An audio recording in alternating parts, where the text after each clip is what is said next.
Ladies and gentlemen, it's that time of week again as I invite you to join me for another On the Sofa with Esther this coming Sunday with Lawrence Pops Dopson as he talks about music, as he talks about 1500 or Nothing, and he gives some great nuggets of insight.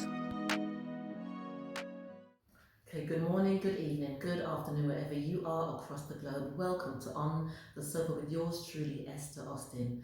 Well, today with me, another great privilege. And I do call you a legend because a legend is somebody who's many things, but at a level. A legend is someone who's been, doing the hustle and who's been doing the work behind the scenes to show up and to level out. And so now I'm going to be talking to Pops 1500. Pops. Welcome, Pops. Welcome, thank you very much.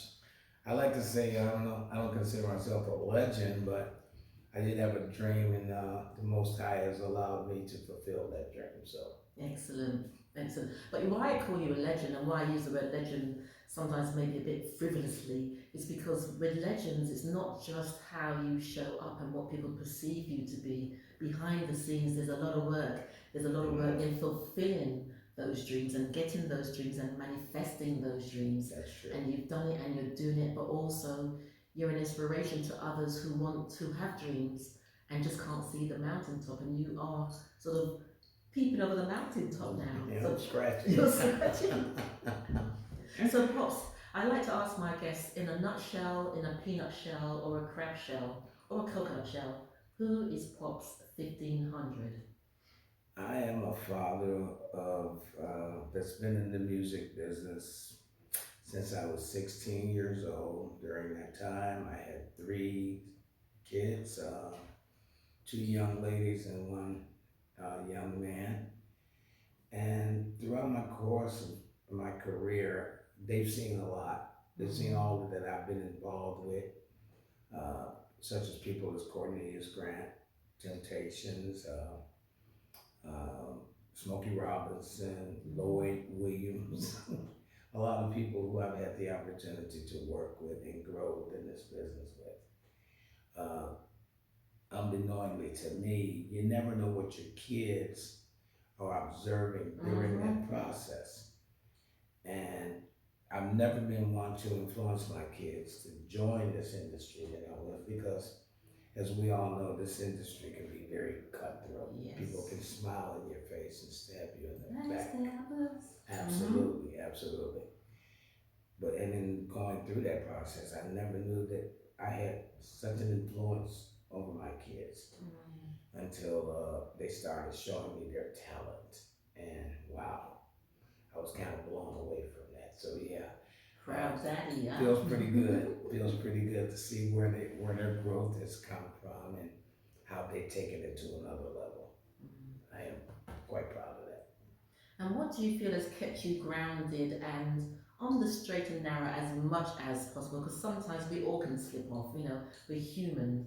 But what is it that keeps you grounded? Because I'm here in your building at the moment and there's such a energy of love. You can see it in the way that you interact with those who work with you, who you've partnered with. There's an energy of respect.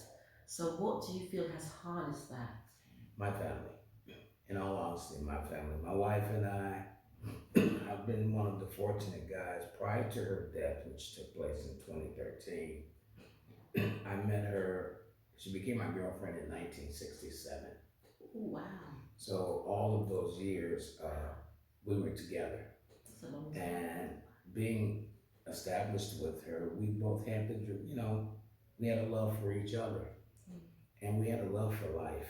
We had a love for people. And we just magnetized that through our relationship. People could see how much we cared for one another. Without even speaking, it just really feel the vibe, look at the body language, the facial expressions. And I think from that, with our family growing as it did, they were taught that in their own little way. And all of their friends captured into that, which just brought us to this level. Now, many of the people that you see working here has been around for a long time. And then there's quite a few that just came on board that just felt the vibe of love here. It's not just a job that they're doing, it's something that they love to do. So they're part of something bigger, isn't it? Absolutely. and they feel inclusive. Right. Because I've been trying to decipher, is that his son? Is that his son? Is that his son? Because of everybody who meets you and greets you, there is that sort of, okay, bro, Right. no, okay, dog. You guys say Exactly. dog. And I remember when I was here some years ago with Lloyd G. Williams. I was interviewing him and he kept on saying, these cats. I'm like, I had to pause the interview. I said, what do you mean these cats? I'm from London, man. Do you mean these cats? And that's a term of endearment for people, for people that you've been around our homeland. Right. So you've used dog. But like I said, you can sense that in this space. And in terms of where you are going, what are the drivers for you other than building on what yourself and your wife created and the family created? What else is the driver for you ultimately?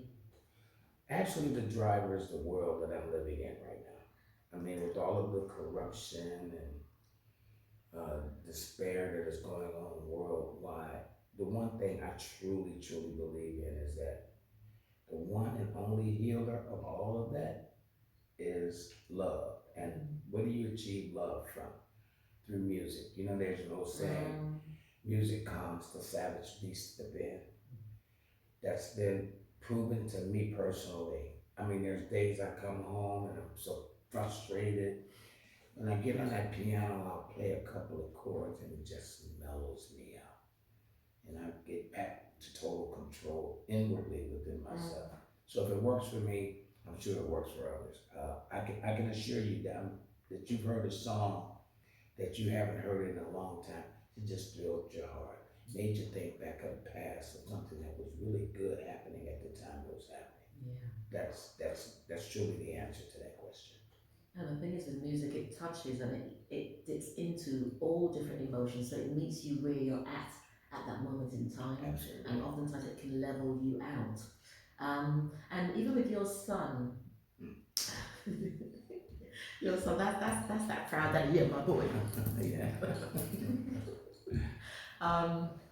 Rants, Rants. yeah, that's my British pronunciation, people. I get you. I get the London thing. I'm cool with it. I understand. He's done incredibly. I mean, all of your children have done well. I know from Rance, he's done incredibly well on so many different levels, and he's still leveling up. Can you just share a little bit more about what that has meant to you as a father, but also someone in the industry? One thing I told my son years ago when I saw that he had an interest in this business, I said, son, whatever happens to you, good, stay humble. Humble is the key. And because I've seen in my world so many people with so much talent just got this big head. And when when that head grows, people tend to spare away from you because they don't really feel comfortable with it. Versus somebody that is humble and willing to, just give their all, regardless how you come to them, makes a total difference. Yeah, I get that. I so get that. And if you had to leave people watching this with some sort of quote of inspiration or further quote of inspiration, because I do feel that what we've covered so far has been inspirational on many levels, and there's a groundedness to your words of wisdom so far. But if you had to leave us with a quote, what would that be? What? I have to borrow a quote from somebody that Lloyd Williams and I know very well. Is that name again, Lloyd? You've got to get him on the other side. He's trying to hide. And that is, there was a song written by this guy by the name of Norman Whitfield. And the song was entitled, You Make Your Own Heaven and Hell Right Here on Earth. And the lyrics to that song became embedded into my spirit to where I chose to develop my own character, knowing the lyrics of that song and treat people accordingly. What was the lyrics? It says, born into this world of baby, your mind is clear as the air. Time passes, you learn to walk and talk. Time passes, you learn right from wrong.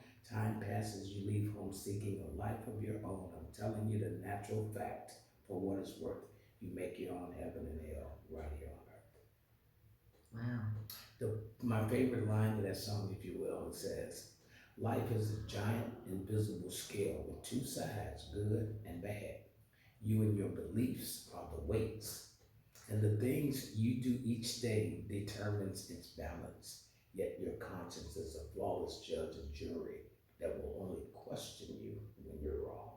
Oh, this I learned this from you guys when I've interviewed people in the States. They do this. I feel like doing this because that's the same. I know I said I was winding this down, but just bear with me because I've been saying that there's just been a situation that I've observed, and it's without judgment in terms of you know, and we all have our own beliefs. But there was a situation where there was this constant, oh thank you God, oh thank you God, thank you God, thank you God, and I'm like, well, how much drama can you create to keep thanking God?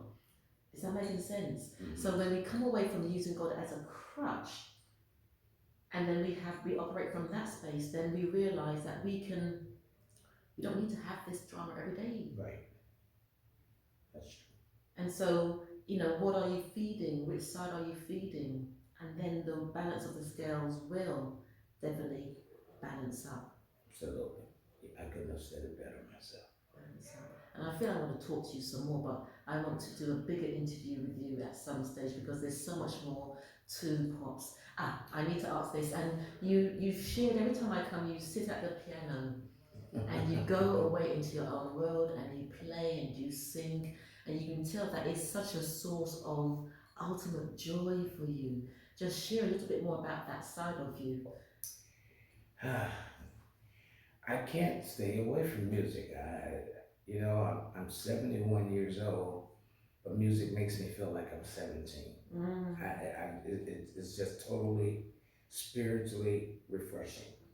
Like I said earlier, I can have my bad days. I can come home, I can play my keyboard, and my bad days turn to a good day instantly.